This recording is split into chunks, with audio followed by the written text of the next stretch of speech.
അവിടെ മോനെ എനിക്ക് എത്ര വയസ്സായി? അല്ലല്ല 10. Very good. ഇന്ത്യ തന്നെയാണ് നോക്കുക. ഇരുന്നോളി. ഈ കുട്ടികൾ നിങ്ങൾക്ക് എന്തെങ്കിലും മനസ്സിലായില്ലോ? ഇവനങ്ങൾക്ക് പേടിപ്പിച്ചിട്ട് പോറ്റാന്ന് വിചാരിക്കുന്നുണ്ടോ നിങ്ങൾ? പേടിപ്പിച്ച് പോറ്റാൻ പറ്റൂല. കാരണം എന്താ അറിയോ? ആ കുട്ടികളെ പേര് തന്നെ എന്താ പറയുക? 2K കിഡ്സ് എന്നാണ്. 2000-ന് ശേഷം ജനിച്ച മനുഷ്യജന്മങ്ങൾക്ക് നമ്മൾ നൽകിയ പേര്, നമ്മളല്ല, ലോകം നൽകിയ പേര് 2K കിഡ്സ് എന്നാണ്. 2K കിഡ്സ് എത്ര കാറ്റഗറി ഉണ്ട് നിങ്ങൾക്ക് തിരിഞ്ഞോ? അന്ന് ഓരോട് ചോദിച്ചു നോക്കും, മോനെ ഇനി ഏത് കാറ്റഗറിയടാ?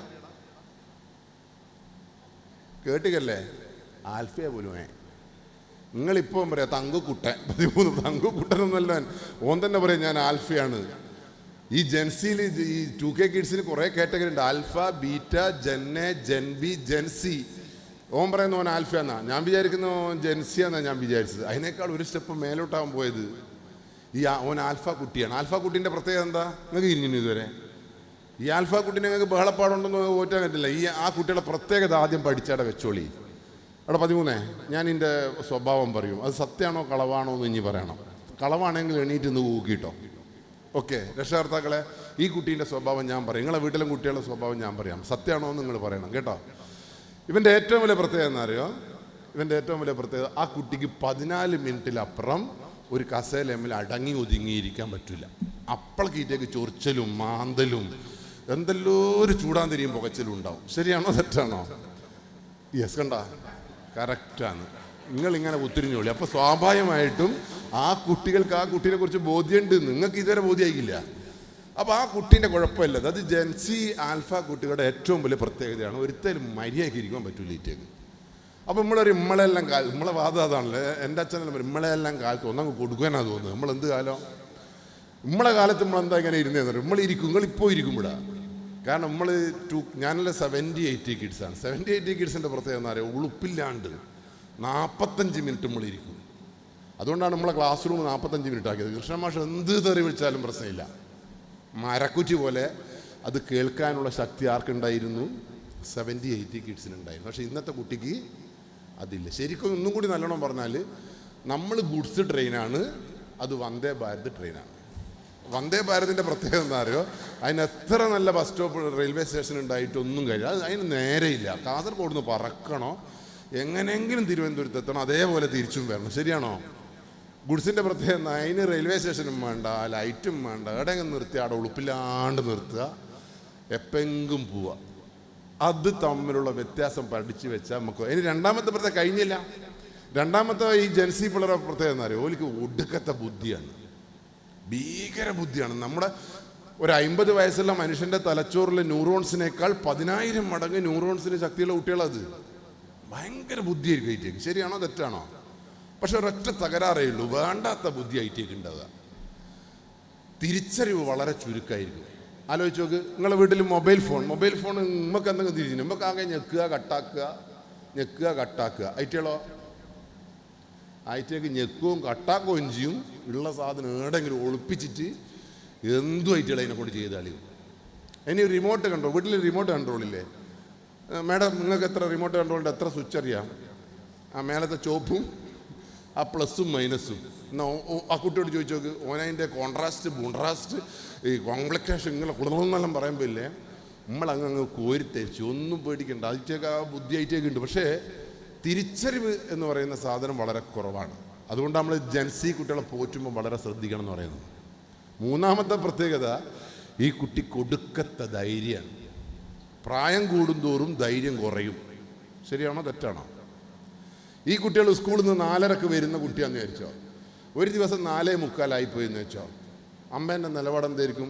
അടുക്കളയൊക്കെ ഒത്തിരിട്ട് പോയി ഒളിച്ചോടിക്കുണ്ടാവും, അണ്ണാച്ചി പിടിച്ചിട്ടുണ്ടാവും. ഇങ്ങനെ വീട്ടിൻ്റെ അടുക്കളയിൽ നിന്ന് ബഹളപ്പാടുണ്ടാക്കുക. എന്നാൽ 4:45 വരുന്ന ജെൻസിയോട് നിങ്ങൾ ചോദിച്ചു നോക്ക്, എന്താ വൈകിയെന്ന് ചോദിച്ചു നോക്ക്. പറഞ്ഞോളൂ, നിങ്ങൾ ആ കുട്ടി എന്താ മറുപടി പറയുന്നത്? ഇങ്ങനെ 4-5 പഠിപ്പിച്ചിട്ട് ഐറ്റയുടെ പാട്ട് പോകും. നിങ്ങൾ ഇവിടുന്ന് അരമണിക്കൂർ ടെൻഷൻ അടിച്ച വെറുതെ ഇരിക്കും. ശരിയാണോ തെറ്റാണോ? അത് ശരി, ഇതെല്ലാം നിങ്ങൾക്ക് അനുഭവം ഉണ്ട്. നാലാമത്തെ പ്രത്യേകത, പിള്ള മനസ്സിൽ, അത് ശരി എല്ലാം നിങ്ങൾക്ക് അറിയുകയും ചെയ്യാം, പിള്ള മനസ്സിൽ കള്ളമില്ല. പക്ഷേ ജെൻസി പറയുന്ന കള്ളത്രം പോലത്തെ കള്ളത്രം ഈ ലോകത്ത് ആർക്കും പറയാൻ കഴിയില്ല. നമ്മളെല്ലാം വിശ്വസിച്ചു പോകും. പോലീസ് എത്ര കേസിലാണ് കുടുങ്ങിപ്പോയത്. കഴിഞ്ഞ ദിവസം 9ാം ക്ലാസ്സിലെ ഒരു കുട്ടീൻ്റെ പ്രസ്താവന എന്തായിരുന്നു? കൗൺസിലറോട് പറഞ്ഞു, എന്നെ 9ാം ക്ലാസ്സിൽ എൻ്റെ കൂടെ പഠിക്കുന്ന 4 ആൺകുട്ടികൾ ബാത്റൂമിൽ വെച്ച് എന്നെ റേപ്പ് ചെയ്തു. 9ാം ക്ലാസ്സിലെ കുട്ടി പറയാ, എൻ്റെ ക്ലാസ്സിലെ 4 കുട്ടികൾ ബാത്റൂമിൽ വെച്ച് റേപ്പ് ചെയ്തു. അപ്പോൾ ആ മേഡം ചോദിച്ചു, കൗൺസിൽ ചെയ്യുന്ന മേഡം ചോദിച്ചു, 4 ആളോ? അന്നാ കുട്ടി പറയും, പോരാ, നാട്ടിലെ 3 എണ്ണവും കൂടിയുണ്ട്. അപ്പോൾ 9ാം ക്ലാസ്സിലെ കുട്ടി എന്നെ 7 ആൾ റേപ്പ് ചെയ്തു എന്ന് അഭിമാനത്തോടു കൂടി പറയാ. പോലീസ് ഉടൻ തന്നെ എന്ത് ചെയ്തു പറ, ബാലാവകാശ കമ്മീഷൻ ഇടപെട്ടു, കേസെടുത്തു. പോലീസിൽ പരാതി കിട്ടിയാൽ എന്താ ചെയ്യുക പോലീസ്? പറഞ്ഞോളി. 6 ആൾ ഒരു 9ാം ക്ലാസ്സിനെ പീഡിപ്പിച്ചിട്ടുണ്ടെങ്കിൽ നമുക്ക് വെറുതെ ഇരിക്കാൻ പറ്റുമോ? ഉടൻ തന്നെ പത്രത്തിൽ വന്നു, മാധ്യമങ്ങളിൽ വന്നു. 6 ആൺകുട്ടികളുടെ കുടുംബവും ചരിത്രവും പശ്ചാത്തലവും പത്രങ്ങളിൽ വന്നില്ലേ? ചാനലുകൾ സംസാരിച്ചില്ലേ? പക്ഷെ 2 ദിവസം കഴിഞ്ഞിട്ടും പോലീസിന് ഇതങ്ങോട്ട് വിശ്വസിക്കാൻ പറ്റുന്നില്ല. ചോദ്യം ചെയ്തിട്ട് ഈ കുട്ടികൾ സമ്മതിക്കുന്നേ ഇല്ല. അപ്പോൾ എന്ത് സംഭവിച്ചിട്ടുണ്ടാവും? പോലീസ് ഒന്ന് പറഞ്ഞോ, നിങ്ങൾ 9ാം ക്ലാസ്സിലെ കുട്ടീനെ മാനപ്പെടുത്തി എന്ന് പറഞ്ഞാൽ പോലീസ് സമ്മതിച്ചിട്ടില്ലെങ്കിൽ പോലീസിന് അത്യാവശ്യം ഭീഷണിപ്പെടുത്തേണ്ടി വന്നിട്ടുണ്ടാവും. വേറെ സംവിധാനമൊന്നും ഇവിടെ ഇല്ലല്ലോ. പക്ഷേ 10 ദിവസം കഴിഞ്ഞിട്ട് ഒരു തുമ്പും കിട്ടാത്ത ഈ കേസിൻ്റെ പുറകിൽ പോലീസ് ഈ കുട്ടിയെ കൗൺസിലിങ്ങിന് വിധേയമാക്കിയപ്പോൾ ഈ പെൺകുട്ടി പറയാ, പെൺകുട്ടിയോട് ചോദിച്ചു, എന്തിനാണ് നീ ഇത്ര ആളുകൾ റേപ്പ് ചെയ്തതെന്ന് ചോദിച്ചപ്പോൾ ഈ കുട്ടി പറയുകയാണേ, എന്ത് റേപ്പ്? എന്നെ ആര് ചെയ്തിന്? അല്ല, നീയല്ലേ അങ്ങനെ കൗൺസിലറോട് പറഞ്ഞതെന്ന് ചോദിച്ചപ്പോൾ ഈ കുട്ടി പറയാണ്, അതെ, ഞാൻ ആ ചെക്കനോട് ഐ ലവ് യു എന്ന് പറഞ്ഞപ്പോൾ ഓൻ എൻ്റെ പ്രണയം വേണ്ടാന്ന് പറഞ്ഞതിനുള്ള ദേഷ്യത്തിനാണ് ഞാൻ എന്നെ ബലാത്സംഗം ചെയ്തതെന്ന് പറഞ്ഞത് 9ാം ക്ലാസ്സിലെ കുട്ടി. സ്വന്തം മാനത്തിനൊരു വിലയുമില്ലാത്തൊരു കുട്ടി, അത് നമ്മുടെ സമൂഹത്തിലെ 9ാം ക്ലാസ്. നിങ്ങളങ്ങനെ സ്വപ്നം കാണാൻ പറ്റുന്നുണ്ടോ? നിങ്ങൾക്ക് പറ്റുന്നുണ്ടോ? അപ്പോൾ അവിടെ പറഞ്ഞ തിരിച്ചറിവ്, സ്വന്തം ശരീരത്തിനും മാനത്തിനും അഭിമാനത്തിനും വിലയുള്ള കുട്ടിയെ സൃഷ്ടിക്കണം. തിരിച്ചറിവുള്ള കുട്ടിയാണ് വേണ്ടത്. ബുദ്ധിയുള്ള കുട്ടീനേക്കാൾ അപ്പുറത്തേക്ക് ബുദ്ധി എന്തായാലും ഓൾറെഡി ആ കുട്ടികൾക്കുണ്ട്. ആ തിരിച്ചറിവ് സൃഷ്ടിക്കലാണ് നമ്മളെ ലക്ഷ്യം. അപ്പോൾ സ്വാഭാവികമായിട്ടും 2ാമത്തെ കുട്ടി, നിങ്ങളെ കണ്ണൂരിലല്ലേ, ഒരു 6ാം ക്ലാസ്സിലെ കുട്ടി ഇങ്ങനെ പോകുമ്പോൾ ആ കുട്ടി പറഞ്ഞു, നീല ഓമ്നി ഇങ്ങനെ വന്ന് നിന്ന് ഡോറ് തുറന്ന് എന്നെ വലിച്ചയിൽ കയറ്റി കഴുത്ത് പിടിച്ച് ഇങ്ങനെ, ആ കുട്ടി കാണിച്ചു തരിക, ഇങ്ങനെ കഴുത്ത് പിടിച്ച് ഇങ്ങനെ കിടത്തി ശ്വാസം പടഞ്ഞ് കുറച്ച് കഴിഞ്ഞപ്പോൾ ഈ ചങ്ങാതി ഒരു കൂട്ടുകാരനെ കണ്ട് വണ്ടി നിർത്തിയപ്പോൾ എൻ്റെ കൈ ഒന്ന് ലൂസായപ്പോൾ ഞാൻ ഇപ്പുറത്തൂടി ഇറങ്ങി ഓടി ഒരു വീട്ടിലെ അടുക്കളയിലേക്ക് കയറി. 6 വയസ്സുകാരി 6ാം ക്ലാസ്സുകാരി പറയാ, ലേശം വെള്ളം വേണം അമ്മ. മലന്ന് കിടക്കുന്ന ആ കുട്ടിക്കായി അമ്മ വെള്ളം കൊടുത്തു, ഹോർലിക്സ് കൊടുത്തു, ഗ്ലൂക്കോസ് കൊടുത്തു. എന്താ സംഭവിച്ചതെന്ന് വെച്ചപ്പോൾ ഈ കുട്ടി ഇങ്ങനെ കഥയിങ്ങനെ പറഞ്ഞ് ഉടൻ തന്നെ അടുത്ത വാർഡ് മെമ്പറോട് പറയുന്നു, നാട്ടുകാരോട് പറയുന്നു. നാട്ടുകാർ മുഴുവൻ പോലീസ് സ്റ്റേഷനിലേക്ക് പോകുന്നു. പോലീസ് പരാതി സ്വീകരിക്കുന്നു, കേസെടുക്കുന്നു. പോലീസ് എത്ര അന്വേഷിച്ചിട്ട് ഒരു നീല ഓമ്നി ആ റോഡുമ്പോൾ കൂടി പോയിട്ടില്ല. അപ്പോഴേക്കും ഇവിടുത്തെ രാഷ്ട്രീയക്കാരും ഇവിടുത്തെ അധ്യാപക സമൂഹവും പൊതുസമൂഹവും എല്ലാം പോലീസ് സ്റ്റേഷൻ മാർച്ച് നടത്തി. പോലീസുകാർ പണ്ടേ കള്ളന്മാരുടെ സൈഡാണ്. ഒരു കുട്ടീനെ നീല ഓമ്നിയിൽ കൂട്ടിക്കൊണ്ടുപോയിട്ട് ഇതുവരെ പിടിക്കാൻ കഴിയാത്ത പോലീസ് ഇനി എന്തിനാണോ ഈ പണിയെടുക്കുന്നത്? നിർത്തിക്കോറോ. പോലീസിന് ഒരു രക്ഷയില്ല. എത്ര CCTVയും എത്ര ചോദ്യം ചെയ്തിട്ടും നീല ഓമ്നി പോയിട്ടില്ല എന്ന് തന്നെയാണ് നമുക്ക് കിട്ടിയ വിവരം. അവസാനം ഗവൺമെൻറ് ഇടപെടുന്നു. ഗവൺമെൻറ് ഇടപെട്ടിട്ടുണ്ട്. പിന്നെന്ത് സംഭവിക്കും? പോലീസ് തടകുടഞ്ഞ് ഒന്നും കൂടി എണീക്കും. നാട്ടിലെ നീല ഓമ്നി മുഴുവൻ എടുത്ത് പോലീസ് സ്റ്റേഷനിൽ കൊണ്ടുവിടുന്നു. അപ്പോൾ അതിൽ വർക്ക്ഷോപ്പിലുള്ള ഒരുത്തൻ പറയുന്നുണ്ട്, ഞാൻ വർക്ക്ഷോപ്പിൽ 1 മാസമായി. പോലീസ് തന്നെ പറഞ്ഞിട്ട് കാര്യമില്ല, നീല ഓമ്നി 6ാം ക്ലാസ്സിലെ കുട്ടീനെ തട്ടി കുഞ്ഞി തന്നെയാണ് കൊണ്ടുപോയത്. 14ഓളം ഓമ്നി പോലീസ് പിടിച്ചിട്ട്. എന്നിട്ടും ഒരു തർക്കം, ഒരു പ്രശ്നം തീരാത്തപ്പോൾ ഈ കുട്ടീനെ വീണ്ടും കൗൺസിലിംഗ് സെൻ്ററിലേക്ക് 18ാമത്തെ ദിവസം കൊണ്ടുപോയപ്പോൾ ഈ പെൺകുട്ടി കൗൺസിലിംഗ് സെൻ്റർ എന്ന് പറയാ, ആരാ മോളെ നിന്നെ തട്ടിക്കൊണ്ടുപോയതെന്ന് ചോദിച്ചപ്പോൾ ആ കുട്ടി പറയാം, ആര്? പിന്നെ എന്തിനാ മോളെ നീ കള്ളം പറഞ്ഞതെന്ന് ചോദിച്ചപ്പോൾ അച്ഛൻ പറഞ്ഞു, കണക്ക് പരീക്ഷ തോറ്റിട്ടുണ്ട്, ഇങ്ങോട്ട് കയറണ്ട, വീട്ടിലിനെ കയറ്റൂല എന്ന് പറഞ്ഞപ്പോൾ ഈ കുട്ടി പറഞ്ഞു, എനിക്ക് എൻ്റെ വീട്ടിൽ വരേണ്ടത് ആവശ്യമായിരുന്നു. ഈ കണക്ക് പരീക്ഷ ഒഴിവാക്കാൻ വേണ്ടി ഞാൻ ഉണ്ടാക്കിയ തിരക്കഥയാണ് എന്ന്. അതിൽ 54 വയസ്സിൽ SI പറയുന്നുണ്ട്, പിള്ള മനസ്സിൽ കള്ളമില്ല, എന്തെങ്കിലും ഉണ്ടാവും. ഇപ്പം നിങ്ങൾ പറയുമ്പോഴും ഒരു തമാശ പോലെ തോന്നില്ലേ? അപ്പം അത്രയേറെ മനോഹരമായി കഥകൾ മെനയാനും. കാരണം എന്തുകൊണ്ടാണ്? ആ കുട്ടി റീൽസും ചിത്രവും യൂട്യൂബും കണ്ടിട്ടാണ് വളരുന്നത്. നമ്മൾ പണ്ടത്തെ വാലരമേലെ മായാവി അയച്ചിട്ടാണ് വളർന്നത്. ഓഹരിയും കുട്ടിച്ചാത്ത എന്ന് പറയുമ്പോൾ പറന്നു വരുന്ന മായാവിയും വാല് നീട്ടുന്ന കബീഷിൻ്റെയും കഥയ്ക്കപ്പുറത്തേക്ക് സ്വപ്ന ലോകത്ത് ജീവിക്കുന്ന, ഫാൻറ്റസി ലോകത്ത് ജീവിക്കുന്ന, അല്ലെങ്കിൽ മൊബൈൽ ഫോണിലൂടെ കണ്ടു വളരുന്ന ഒരു കുട്ടിക്ക് ഇതൊക്കെ നമുക്ക് കാണുന്നതിനേക്കാൾ അപ്പുറത്തേക്കുള്ള ചിന്തകളും സ്വപ്നങ്ങളും ഉണ്ടാവും. അത് പോസിറ്റീവായി ഉപയോഗിക്കാൻ കഴിഞ്ഞ് നമ്മൾ രക്ഷപ്പെട്ടു. നാലാമത്തെ പ്രത്യേകത എന്താ അറിയോ നമ്മൾ? ഈ കുട്ടികളൊന്നും ഉയർത്തിപ്പിടിക്കുന്ന മുദ്രാവാക്യം സേ നോ ടു ഡ്രഗ്സ് എന്നൊന്നുമല്ല, ജീവിതമാണ് ലഹരി എന്നൊന്നും ഐറ്റിക്ക് വിഷയമില്ല. ഐറ്റിയുടെ മുദ്രാവാക്യം എന്താ അറിയോ? എന്താ 13? മൈ ലൈഫ്, ബാക്കി പറഞ്ഞോ, മൈ റൂൾ, എൻ്റെ ജീവിതം ഞാൻ തീരുമാനിക്കും. ഇവരെ മുദ്രാവാക്യ അച്ഛൻ ജനിപ്പിക്കുക, തിന്നേ സിഗ്ഗി ഫുഗ്ഗി KFC ഗൂഫ്സി അങ്ങനത്തെ. അമ്മ എന്ത് ചെയ്യാൻ നേരം തിരുമ്പി തരുമോ, ഇസ്തിരി ഇട്ട് ചേരുക. അല്ലാണ്ട് വേറൊരു ലാബിലിറ്റിയും അച്ഛനിൽ നിന്നും അമ്മയ്ക്കിൽ നിന്നും അവരാഗ്രഹിക്കുന്നില്ല പോലും. അതുകൊണ്ടാണല്ലോ 8ാം ക്ലാസ്സിലെ കുട്ടി കൊറിയയിലെ കാമുകൻ മരിച്ചിട്ട് കടലിൽ തുള്ളി മരിച്ചത് കഴിഞ്ഞ ദിവസം. പത്രത്തിൽ വായിച്ചില്ല. അതുകൊണ്ട് അച്ചാച്ചൻ 1.5 കൊല്ലമായി സ്ട്രോക്ക് വന്നിട്ടാണ് കിടക്കുന്നത്. ഇതുവരെ ആ കുട്ടി 8ാം ക്ലാസ് ചെന്ന് നോക്കിയിട്ടില്ല. പക്ഷെ കൊറിയയിലെ കാമുകൻ മരിച്ചപ്പോൾ കുട്ടി മരിച്ചു. അപ്പോൾ സ്വാഭാവികമായിട്ട് ഈ കുട്ടീൻ്റെ റേഞ്ച് എത്രയാന്ന് നോക്കുങ്ങൾ. ഇനി ഏറ്റവും പ്രശ്നം എന്നറിയോ? ആ പെൺകുട്ടികളൊന്നും ഇല്ലാണ്ട്. അവിടെ പെൺകുട്ടി എനിക്ക് എത്ര വയസ്സായി? 2 പറഞ്ഞു 13. Very good. ഇന്നെ തന്നെയാണ് ഞാൻ നോക്കി നടക്കുന്നത്. എൻ്റെ വീട്ടിൽ ഏറ്റവും വലിയ ശത്രു ആരാണ്? നല്ല പറഞ്ഞു, ആരോടും ഞാൻ പറയില്ല. അമ്മയല്ലേ? അച്ഛനാ? അതാ ഓളെ ശത്രുവിനെ കണ്ടു ഇപ്പുറത്ത്. എന്താ ശത്രു കണ്ടല്ലേ? ഈ ജൻസി പിള്ളേരുടെ പ്രത്യേകത ഒരു കള്ളത്തിനും പറയില്ല കേട്ടാ. സത്യ നോർമലി ആ കുട്ടീൻ്റെ ശത്രു എന്താ പറയുക? ഓക്ക് സ്വസ്ഥത കൊടുക്കുന്നുണ്ടാവില്ല അതില്ലേ? കറക്റ്റ്. നോർമലി ഈ കുട്ടീൻ്റെ ശത്രു അന്യത്തി. പക്ഷേ ആ കുട്ടിക്ക് മറ്റൊരു ശത്രു അമ്മയും ശത്രു തന്നെയായിരിക്കും. കാരണം എന്താ അറിയോ? ഈ അമ്മ എന്ന് പറയുന്ന സാധനം, അമ്മ പറയുന്നത് എന്താ പറയുക? എൻ്റെ വയറ്റിൽ പിറന്നു ഞാൻ എന്ന് പറയുമ്പോൾ രാവിലെ എണീക്കും മീറ്റുകളോട് തുടങ്ങും. എൻ്റെ എല്ലാം കാലത്ത് കിണറ്റെന്ന് വെള്ളം കോരിയിട്ട് ആട്ടിനെ കുളിപ്പിച്ചിട്ട് കിട്ട് എന്ന് പറയുമ്പോൾ ഈറ്റകൾ നിങ്ങളെ കൊല്ലാത്ത എന്തോ ഭാഗ്യമാണ്. ഈ ജൻസി കിഡിൻ്റെ ഏറ്റവും വലിയ പ്രത്യേകത അവർക്ക് ഉപദേശം ഇഷ്ടമില്ല. അതുകൊണ്ടാണ് ഐറ്റകൾ നിങ്ങളോട് നടക്കാത്തത്. കാരണം ഇവിടെ ഇരുന്നാൽ നിങ്ങൾ പറയുമ്പോൾ കാരണം ഐറ്റകളുടെ റേഞ്ചിൽ നിങ്ങളൊന്നുമല്ല. നിങ്ങളെ റേഞ്ചിൽ ഒരു സംഗതി അച്ഛനും അമ്മയും എന്ന് പറഞ്ഞാൽ ഐറ്റകൾ പറയുന്നത് ചോദിച്ചു നോക്കും. നിങ്ങൾ വേണമെങ്കിൽ ഇന്ന് വീട്ടിൽ പോയിട്ട് നിങ്ങളെ വീട് കുട്ടികളുണ്ടല്ലോ ഉണ്ടോ, ആരും കേൾക്കൊന്നും വേണ്ട കേട്ടോ. അങ്ങോട്ട് അടുക്കളയിൽ അങ്ങേ സൈഡിൽ കൂട്ടിക്കൊണ്ടുപോയിട്ട് ഐറ്റകളോട് ചോദിക്കും അമ്മേനെ കുറിച്ച് എന്താ അഭിപ്രായം നിങ്ങൾ ചോദിച്ചു നോക്ക്. നിങ്ങൾ ചോദിച്ചില്ല ഇതുവരെ? എന്നാൽ ഇന്ന് ചോദിച്ചാൽ ആരും കേൾക്കണ്ട. ആ കുട്ടി നിങ്ങളെ മുഖത്തേക്ക് ഇങ്ങനെ നോക്കും കുറച്ച് നേരം. അമ്മേനെ കുറിച്ച് എന്താ അഭിപ്രായം എന്ന് വെച്ചാൽ ആ കുട്ടി പറയുന്നത് അമ്മയാ പൊട്ടത്തിയാടാ പൊട്ടത്തി, എന്ത് പറഞ്ഞാലും വിശ്വസിക്കുന്ന പൊട്ടത്തി എന്നാണ് ഈ കുട്ടികൾ പറയുക. ഒന്നും പേടിക്കേണ്ട. അച്ഛനോട് ചോദിക്കുക അച്ഛനെ കുറിച്ച് എന്താ അഭിപ്രായം എന്ന് ചോദിച്ചു നോക്ക്. അച്ഛനാ പണ്ടേ പൊട്ടനാണല്ലോ. വേണ്ട. സ്കൂൾ അധ്യാപകരെ കുറിച്ച് ചോദിക്കുക. എന്താ അധ്യാപകർ? ChatGPT ആണ് പോലെ അധ്യാപകർ. എന്ത് ചോദിച്ചാലും കൃത്യമായിട്ട് മറുപടി പറയുന്ന ChatGPTയും ജെമിനിയുമാണ് പോലെ അധ്യാപകർ. കാരണം അതങ്ങോട്ടൊന്നും ഉള്ളൊന്നുമില്ലല്ലോ. ശരിയാണോ തെറ്റാണോ നിങ്ങൾ വേണേൽ ചോദിക്കുക. ഈ കുട്ടീനെ ഞങ്ങൾ പോറ്റുന്നത് എന്താ? ഞങ്ങളെ മക്കൾ രാവിലെ 6 മണിക്ക് എണീക്കാത്തത്? എണീക്കലുണ്ടോ? 10 മണിക്ക് ഉറങ്ങലുണ്ടോ? ആഴ്ചയിൽ പാഠപുസ്തകത്തിനപ്പുറം 2 പുസ്തകമെങ്കിലും വായിക്കുന്നവൻ്റെ പേരാണ് മനുഷ്യൻ. നിങ്ങളെ മക്കൾ ആഴ്ചയിൽ പാഠപുസ്തകത്തിനപ്പുറം 2 പുസ്തകം വായിക്കുന്നുണ്ടോ?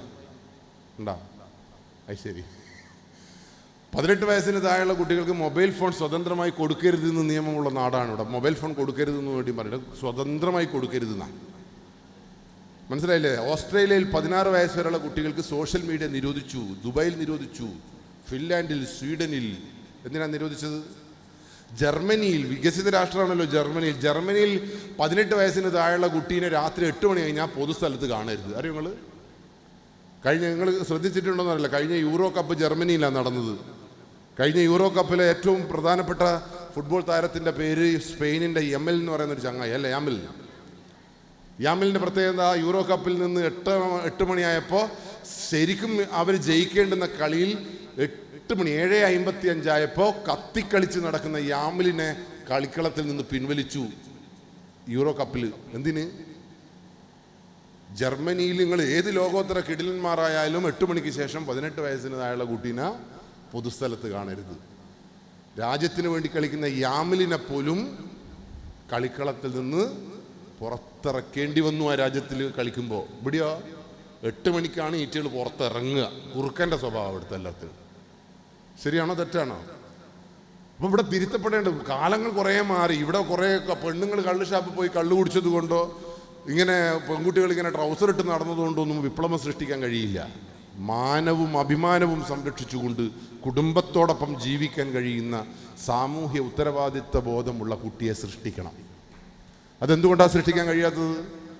വളരെ സിമ്പിളാണ്. നിങ്ങളെ മക്കൾ ഗുണ്ടയാവും നിങ്ങൾക്ക് ഇഷ്ടമുണ്ടോ? മാഡത്തിന് ഇഷ്ടമുണ്ടോ ഗുണ്ടയാവുന്നത്? ഉണ്ടോ? നിങ്ങളെ മക്കൾ കള്ളു കുടിച്ച് റോഡ് മേൽ ഇങ്ങനെ മലന്ന് കിടക്കുന്ന ഇഷ്ടമുണ്ടോ സാറിന്? ഇതൊക്കെ അങ്ങനെ ചൊവ്വേന്ന് വന്നതാണോ? കുടിയൻ, കുറേ കുടിയന്മാർ ചൊവ്വേന്ന് ബ്രാൻഡ് ചെയ്തിട്ട് ഇവൻ കുടിയനാണ്, ഇവൻ പോലീസുകാരനാണ്, അങ്ങനെ ഇറക്കി വന്നതൊന്നല്ലല്ലോ, നമ്മളെല്ലാം ആയി മാറിയതല്ലേ. അപ്പോൾ ഈ കാലഘട്ടത്തിൽ നിങ്ങളെ മക്കൾ നശിക്കുന്നുണ്ടോ നിങ്ങളല്ലേ പരിശോധിക്കേണ്ടത്. അതുകൊണ്ടാണ് ഞാൻ പറഞ്ഞത്, നിങ്ങൾ ആദ്യം ചെയ്യേണ്ട ഒറ്റ കാര്യം മാത്രമേ, നിങ്ങളൊന്നും ചെയ്യണ്ട.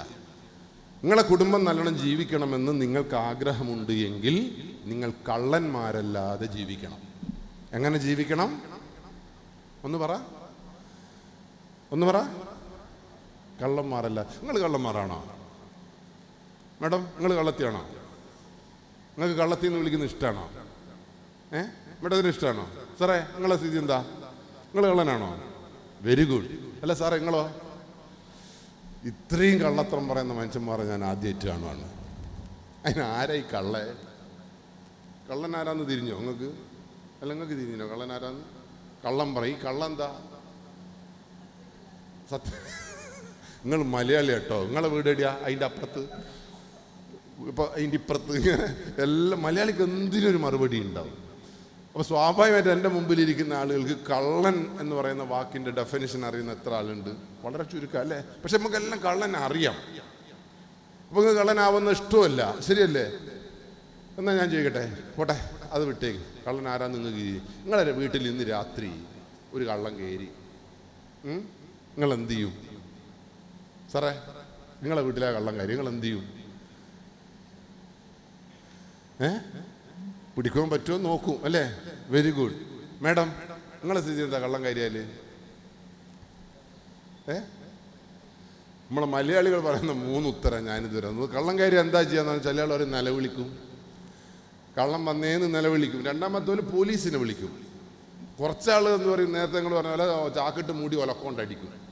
ഇതാണ് കേരളത്തിലെ 3 ഉത്തരം. നിങ്ങൾ ഇങ്ങനെ തന്നെയല്ലേ വിചാരിക്കുന്നത്? ഇല്ലേ? എന്നാൽ ഞാനില്ലേ 40 കള്ളം കയറിയ വീട് കണ്ടിട്ടുണ്ട്. 40 കേസ് ഞാൻ വെറുതെ ഇങ്ങനെ വായിച്ചിട്ട് പഠിച്ചിട്ടുണ്ട്. അതിൽ പറയുന്നു 12 വീട്ടുകാർ കള്ളനെ കണ്ടിട്ടില്ല. ഓക്കെ, പക്ഷെ ഓര് പറയുന്നത് ഇന്നലെ വന്നിനേനും കള്ളനാ വന്നത് എല്ലാം കൊണ്ടുപോയിന്. ഓക്കെ, 18 വീട്ടുകാർ കള്ളനെ കണ്ടിന്. അപ്പോൾ പോലീസ് ഓരോട് ചോദിച്ചല്ല വീട്ടുകാരാ, കള്ളനെ കണ്ട സ്ഥിതിക്ക് എനിക്കൊന്ന് ബഹളപ്പാടുണ്ടായിക്കൂടായിരുന്ന, ഒച്ചപ്പാടുണ്ടായിക്കൂടായിരുന്ന, അല്ലെങ്കിൽ എനിക്ക് പോലീസിനെ വിളിച്ചുകൂടായിരുന്നു, അല്ലെ ചാക്കിട്ട് മൂടി ഒലക്കൊണ്ട് അടിച്ചുകൂടായിരുന്ന. അപ്പോൾ ഈ 18 വീട്ടുകാരും പറഞ്ഞ എന്താ അറിയോ? അങ്ങനെല്ലാം ഉണ്ടേനും, നിലവിളിക്കണം എന്നുണ്ടേനും, ചാക്കിട്ട് മൂടി ഒലക്കൊണ്ടടിക്കണം എന്നുണ്ടേനും, പോലീസിനെ വിളിക്കണമെന്ന് നല്ലോണം ഉണ്ടേനും, പക്ഷെ കള്ളനെ കണ്ടപ്പോൾ തൊണ്ട ഇറങ്ങിപ്പോയി പോലും. ഇങ്ങനെ അതിൽ ഏറ്റവും രസകരമായി എനിക്ക് തോന്നിയെന്നറിയോ? അതിൽ 8 വീട്ടുകാർ കള്ളനെ കണ്ടപ്പം ബോധം കെട്ട് വീണു പോലും. ഈ ബോധം കെട്ട വീട്ടുകാരെ ഹോസ്പിറ്റലിൽ എത്തിച്ചത് കള്ളനാവോലും. മനസ്സിലായില്ല? അപ്പൊ പെരുന്താറ്റിൽ എൻ്റെ മുമ്പിൽ ഇരിക്കുന്ന മനുഷ്യന്മാരെ വീട്ടിൽ കള്ളം കയറില്ലെന്ന് എങ്ങനെ പറയാ? ഇനി പോട്ടെ, അതും വിട്ടേക്ക്. നിങ്ങളെ ഭാവനയിലുള്ള കള്ളൻ എങ്ങനെയാണ്? നിങ്ങൾ വിചാരിക്കുന്നുണ്ടല്ലോ ഒരു കള്ളൻ എങ്ങനെയാ സാർ? കറുത്തുരുണ്ട്, ഉണ്ടക്കണ്ണ്, ഇങ്ങനെ മുറുക്കാനെല്ലാം ഇങ്ങനായി, വെളിച്ചെണ്ണയെല്ലാം പുരട്ടി, ട്രൗസറിലിട്ട്, ഇതാണല്ലോ കള്ളൻ. മലയാളിയുടെ സങ്കല്പത്തിൽ വെളുത്തോൻ കള്ളനേ അല്ല, വെളുത്തോൻ രാജാവാണ്. ഓൻ ഫുൾ സ്ലീവ് ഷർട്ടെല്ലാം ഇട്ടിക്കേണ്ട പ്രഭു, ഷൂവും കൂടി ഇട്ടിട്ടുണ്ടെങ്കിൽ പടച്ചോനാണ്. ഈ കറുത്തോനാണ് ആര്? ലുങ്കിയിട്ടോനാണ് കള്ളൻ, കറുത്തോനാണ്. അതാണ് മലയാളീൻ്റെ സങ്കല്പം. അത് തന്നെ നമ്മളെ പരാജയവും. അപ്പോൾ ഈ കള്ളൻ എന്ന് പറയുന്ന സങ്കല്പത്തിന് നമുക്ക് പഠിച്ചില്ല. അപ്പോൾ ഈ കള്ളൻ ആരാണെന്ന് പഠിച്ചാൽ തീരുന്ന പ്രശ്നം ഇവിടെ ഇപ്പോൾ ഉള്ളൂ. നിങ്ങളെ മക്കളെ നിങ്ങൾ കള്ളനാക്കാതെ പോറ്റണം. അതിന് കള്ളൻ ആരാന്ന് മനസ്സിലാവണമെങ്കിൽ നിങ്ങൾ ഇന്ത്യയിലാണോ ജീവിക്കുന്നത് എന്ന് അറിയണം. നിങ്ങൾ ഇന്ത്യയിലാണോ ജീവിക്കുന്നത്? അതും തിരിഞ്ഞില്ല. ഇന്ത്യയിലാണോ? നിങ്ങൾ മുണ്ടോന്നു. നിങ്ങളെ നോട്ടം കണ്ടായിരിക്കും ഞാൻ കഞ്ചാവാറ്റം വെക്കുമ്പോൾ നിങ്ങൾ നമ്മളല്ല ഏതോ ഒരു ലോകത്ത് നിങ്ങൾ വേറെ മനുഷ്യന്മാരെ പോലെ തോന്നുന്നു. അതുകൊണ്ട് നിങ്ങൾ കുറച്ചു നേരം കൂടി റിലാക്സ് ചെയ്തിരിക്കണം കേട്ടാ. മനസ്സിലായില്ലേ? നിങ്ങൾ മനുഷ്യന്മാർ തന്നെയാണോ? Yes or no? ഒന്ന് അതിനൊന്ന് ഉത്തരം പറ. വെരി ഉയിസ്ന. നിങ്ങൾ മലയാളി കേട്ടോ. നിങ്ങൾക്ക് ഈ ഉയിസും കയ്യല്ല, ഒന്നിനും കയ്യല്ല. അപ്പോൾ അതുകൊണ്ട് നിങ്ങൾ മനുഷ്യന്മാരാന്ന് പറയുകയാണെങ്കിൽ നിങ്ങൾ കുറച്ചും കൂടി എനർജൈസ് ആയിട്ട് ഒന്നും കൂടി ഒരു പ്രതികരണ ശേഷിയിൽ ഉണ്ടാവണം. നമ്മൾ നേരത്തെ പറഞ്ഞില്ലേ. അപ്പോൾ സ്വാഭാവികം നിങ്ങൾക്ക് ഇപ്പോൾ മലയാളീൻ്റെ പ്രശ്നം എന്ന് പറയാം, ഇനിയിപ്പോൾ ഞാനായിട്ട് ഉത്തരം പറഞ്ഞിട്ട് എന്തെങ്കിലും തെറ്റിപ്പോളി ഓലെന്ത് വിചാരിക്കുള്ളൂ, ഇങ്ങനെ വിചാരമാണ് നമുക്ക്. എന്നാലോ നിങ്ങളെക്കുറിച്ച് വിചാരിക്കാനല്ലേ മറ്റവൻ എന്ത് നേരാ. അതുകൊണ്ട് നിങ്ങൾ എന്ത് ചെയ്യണം, പ്രതികരിക്കേണ്ടടുത്ത് എന്ത് ചെയ്യണം, ചോദ്യത്തിന് ഉത്തരം കൃത്യമായി നിങ്ങൾ കൊടുക്കണം. പുതിയ തലമുറേൻ്റെ പ്രശ്നം അതാണ്. അതുകൊണ്ട് പുതിയ തലമുറ ചോദ്യം ചോദിച്ചുകൊണ്ടേയിരിക്കും. ശ്രദ്ധിച്ച് ഞങ്ങൾ ചോദ്യങ്ങൾ ഇങ്ങനെ ചോദിച്ചുകൊണ്ടേയിരിക്കും. ആ ചോദ്യത്തിന് കൃത്യമായ മറുപടി നിങ്ങളിൽ നിന്ന് കിട്ടിയ കുട്ടികളോട് ഉണ്ടാവും. അയറ്റുള്ള വായ് മൂടിക്കെട്ടാൻ നിങ്ങൾ ശ്രമിക്കരുത്. നിങ്ങളിപ്പോൾ ഇന്ത്യയിൽ കണ്ടില്ലേ, ഇന്ത്യയിൽ ഈ ഭരണകൂടത്തിനെതിരെ ആരാ സമരം ചെയ്ത് ജയിച്ചത്? ഏതെങ്കിലും രാഷ്ട്രീയ കക്ഷി ജയിച്ചോ സമരം ചെയ്തിട്ട്? ആരാ ജയിച്ചത്? കൂറകൾ ഏതേനും ജൻസി പിന്മാറിയില്ല. ഞാൻ രാഷ്ട്രീയമൊന്നുമല്ല കേട്ടത്. ഈ ജൻസിക്ക് രാഷ്ട്രീയവും ഇല്ല. പക്ഷെ ഓല് വിചാരിച്ചെടുത്ത് എന്ത് ചെയ്യും, പിടിച്ചെടുത്ത ഐറ്റുകൾ പിടിച്ചാളി. നമുക്ക് ഭീഷണി കൊണ്ടല്ല നമ്മൾ തെറ്റിക്കളി. പക്ഷെ ആ കുട്ടികളെ സംബന്ധിച്ചിടത്തോളം അങ്ങനെയാണ്. ആ ജൻസി കുട്ടികളെ ഉപയോഗപ്പെടുത്തിയ ശരിക്കും പറഞ്ഞാൽ. അപ്പോൾ നിങ്ങൾ എന്ത് ചെയ്യണമെന്ന് അറിയാം, ഇന്ന് മുതൽ കുറച്ചും കൂടി എനർജറ്റിക് ആയിട്ട് മക്കളെ മുമ്പിൽ റോൾ മോഡലായിട്ട് മാറണം. ഈ ജൻസി കുട്ടികളെ നമുക്ക് ചേർത്ത് പിടിക്കണം. നിങ്ങളെ മക്കൾ ഞാൻ പറഞ്ഞ പോലെ നന്നായണം എന്നല്ല ആഗ്രഹമില്ലേ? കുട്ടികൾ ഗുണ്ടയാവരുതെന്നല്ല ആഗ്രഹമില്ലേ? കള്ളനല്ലാതെ ജീവിക്കണം നിങ്ങൾക്ക് ആഗ്രഹമില്ലേ? അതിന് കള്ളൻ ഞങ്ങൾക്ക് ഇരിഞ്ഞിനോ? കള്ളൻ എന്ന് പറഞ്ഞാൽ ഇന്ത്യയിലെ നിയമത്തിന് വിരുദ്ധമായ പ്രവർത്തനത്തെ പറയുന്ന പേരാണ് കുറ്റം. Against law, that is crime. നിയമത്തിന് വിരുദ്ധമായത് കുറ്റം ചെയ്തവന്റെ പേരാണ് കുറ്റവാളി അഥവാ കള്ളൻ. ഓക്കെ, ഇന്ത്യയിലെ നിയമത്തിന് വിരുദ്ധമായ പ്രവർത്തനം കുറ്റം. അത് ഇനി പാകിസ്ഥാനിലാണ്, പാകിസ്ഥാനിലെ നിയമമുണ്ട്. ഇനി ഈ നാട്ടിലെ എല്ലാ സംഘടനകൾക്കും നിയമമുണ്ട്, അല്ലേ? എല്ലാ പാർട്ടിക്കും നിയമമുണ്ട്. ആ പാർട്ടിയുടെ നിയമം തെറ്റിക്കുന്നവൻ നിയമവിരുദ്ധനാണ്, കള്ളനാണ്. കള്ളൻ ശിക്ഷിക്കപ്പെടണം.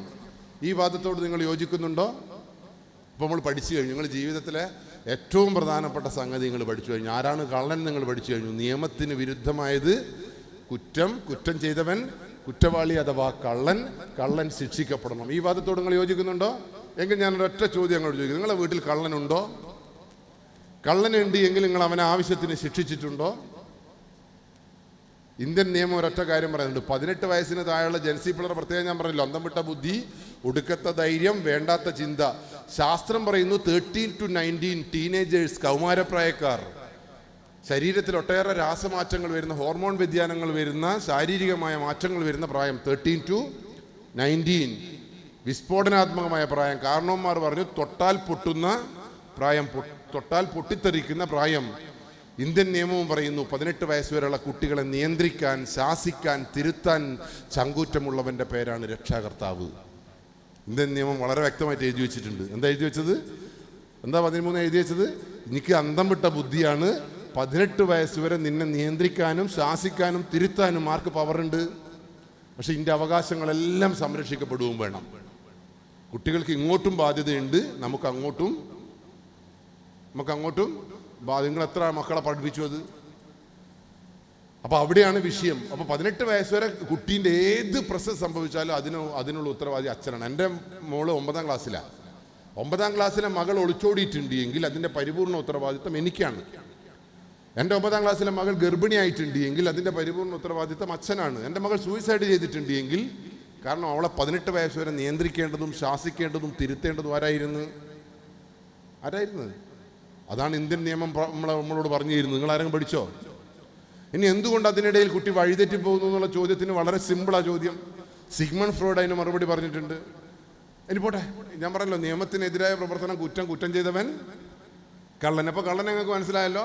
ലോകത്ത് ഇന്ത്യൻ നിയമത്തിൽ നിങ്ങൾ ഏത് സംശയത്തിനും കൃത്യമായും സ്പഷ്ടമായും ഉത്തരം പറയുന്ന നിയമം ഇന്ത്യയിലുണ്ട്. നിങ്ങൾക്ക് ഏതാ സംശയം പറ? നിങ്ങൾക്ക് എന്തെങ്കിലും സംശയമുണ്ടോ? ഈ ഇന്ത്യയിൽ എങ്ങനെ ജീവിക്കണമെന്ന് ആർക്കെങ്കിലും സംശയമുണ്ടോ? ഉണ്ടോ? കൃത്യമായിട്ടും പറഞ്ഞ നിയമം ഈ നാട്ടിലുണ്ട്. ഇപ്പൊ സ്ത്രീകളെ സംബന്ധിച്ചിടത്തോളം നമ്മൾ പറയുന്നു സ്ത്രീകൾ പീഡിപ്പിക്കപ്പെടുന്നു, ബലാത്സംഗം ചെയ്യപ്പെടുന്നു എന്നൊക്കെ നമ്മൾ ദിവസവും പത്രത്തിൽ വായിക്കുന്നുണ്ട്. പക്ഷെ ഇന്ത്യൻ നിയമം അറിയുന്ന ഒരു പെൺകുട്ടിയും ഒരു വീട്ടിലും പീഡിപ്പിക്കപ്പെടില്ല. അറിയോ നിങ്ങൾ? അതിന് നിങ്ങൾ നിയമം പഠിച്ചിട്ടില്ല? അല്ല, നിങ്ങൾ വെറുതെ വിചാരിക്കേണ്ട മുന്നിൽ ഇരിക്കണ്ടേനൊന്നും ഉണ്ടാരോ, അല്ലേ? ഒന്നും പേടിക്കണ്ട. ഞാൻ ചോദിക്കട്ടെ, നിങ്ങൾ ഇതുവരെ പീഡിപ്പിക്കപ്പെട്ടിട്ടുണ്ടാ? പീഡിപ്പിച്ചാലില്ലേ 15 കൊല്ലം ജയിലിൽ പോകണം. അത്രയും ശക്തമായ നിയമം അല്ലേ വിദുര സാറേ? അത്രയും ശക്തമായ നിയമമുണ്ട്. നിങ്ങൾ ഇതുവരെ പീഡിപ്പിക്കപ്പെട്ടിട്ടുണ്ടോ? നിങ്ങളെ മോളോ? ഇല്ല. ഞാൻ എന്നാലും നിങ്ങളൊന്ന് പീഡിപ്പിച്ചോട്ടെ. നിങ്ങളെ അഭിപ്രായം എന്താ? കണ്ടില്ല, നിങ്ങളെ നാട്ടുകാർ പറയുന്ന പീഡിപ്പിച്ചു എന്ന്. കുറേ ആളതാ ഫോണും എടുത്തു വെച്ചിന്. അപ്പോൾ നിങ്ങൾ പീഡനം എന്ന് പറയുമ്പോൾ നിങ്ങളെ മനസ്സിലൊക്കെ വന്ന വേറെന്തോ സാധനമാണ്. ഇത്ര പ്രായമായിട്ടും നിങ്ങൾക്ക് എന്താണ് പീഡനം എന്ന് മനസ്സിലായിട്ടില്ല. മനസ്സിലായില്ല? ഞാൻ നിങ്ങളെ പീഡിപ്പിക്കട്ടെ. നിങ്ങൾ ഈ വിരൽമേലേക്കൊന്ന് നോക്കിയാ ഈ വിരൽ നോക്കിക്കോളെ. നിങ്ങൾ ഈ വിരൽ ഇങ്ങനെ ആക്കുന്നത് നിങ്ങൾക്ക് ഇഷ്ടപ്പെട്ടിട്ടില്ല എങ്കിൽ അത് പീഡനമാണ്. ഞാൻ ജയിലിൽ പോകണം, അറിയോ? ഞാൻ നിങ്ങളൊന്ന് പീഡിപ്പിക്കട്ടെ.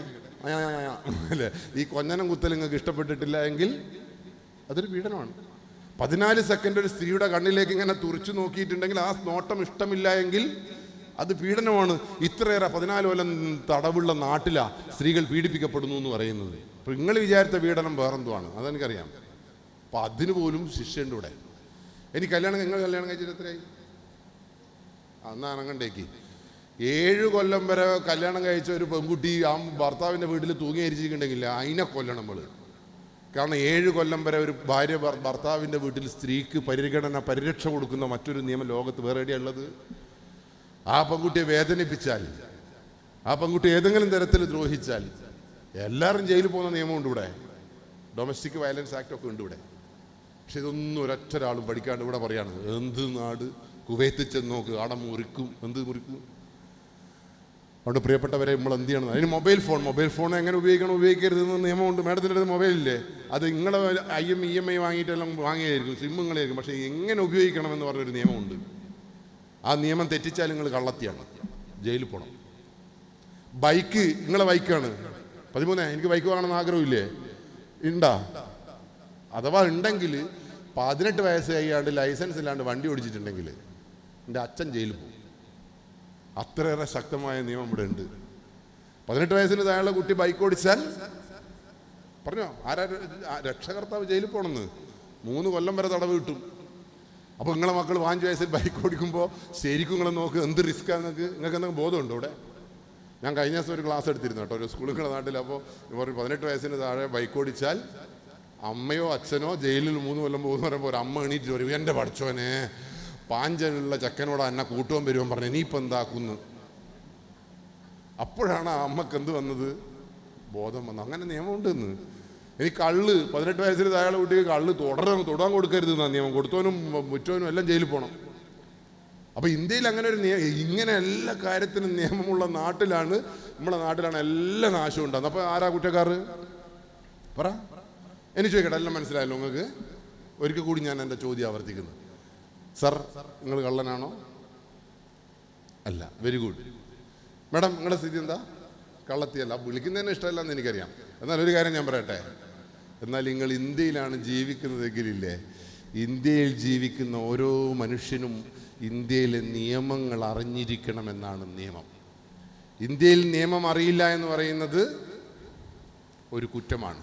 കുറ്റം ചെയ്തവൻ്റെ പേരെന്താ? മനസ്സിലായില്ലേ? മാഡം, നിങ്ങളെ പിന്നെ ഞാൻ നിങ്ങളെ തന്നെയാണ്. നിങ്ങൾക്ക് ഡൊമസ്റ്റിക് വയലൻസ് ആക്ട് അറിയാമോ? You are under arrest.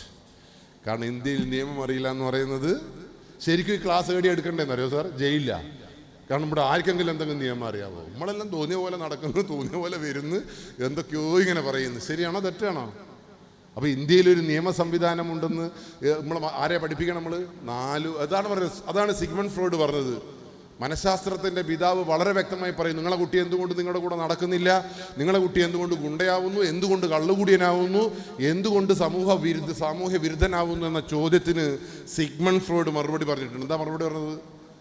നിങ്ങളെ മക്കളെ നിങ്ങൾ 4 വയസ്സ്, നിങ്ങളെ മക്കളൊക്കെ 4 വയസ്സ് മുതൽ ആ കുട്ടീൻ്റെ തലച്ചോറ് പരിപൂർണമായും വളരുന്നുണ്ട് പോലും. എത്ര വയസ്സിൽ? 4 വയസ്സിൽ.